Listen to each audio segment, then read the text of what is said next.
One of the biggest claims that you will come across when talking about Israel and defending Israel in the Hasbara battle, the battle for public relations, is the question of disproportionate use of force. I actually was in the States speaking, and there someone put up their hand and said, Israel's using disproportionate force. How can you justify it? For every Israeli that's been killed, 2 Palestinians. I asked this man to stop for a second. And I ask you to do the same and take the argument. Can you imagine if Israel's force was actually proportionate? So for every bus that had been blown up in Jerusalem in the Second Intifada, we'd gone to Ramallah, Jenin, or elsewhere and blown up a Palestinian bus carrying civilians.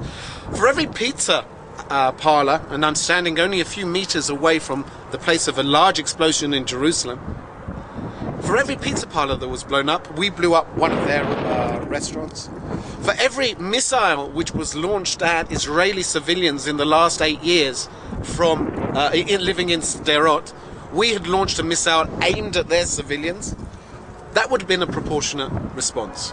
The answer to the claims that Israel's response is disproportionate is, you're right. Israel's response is disproportionate because it's restrained. Proportionality would have seen eye for an eye, and that would have left everyone blind. The second thing that we see being criticized is that Israel is killing civilians. And I think there's a very important moral equivalency which is being drawn. That Israel are terrorists, Hamas are the same.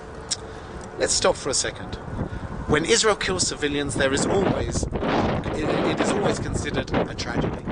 When Palestinians kill civilians, they celebrate in the streets of Gaza. Israel's aim is to minimize the killing of Palestinian civilians. We dropped leaflets from aeroplanes. We made over 900 phone calls to people saying, get out of the way. When Hamas finds that a bombing campaign is on its way, they encourage people to go on the roofs. They encourage kids to go out on the street. They fire missiles with children around them. That's the use of a human shield. A child, a boy, a small girl. We appreciate life, and they call for the end of life as a part of shaheed and martyrdom.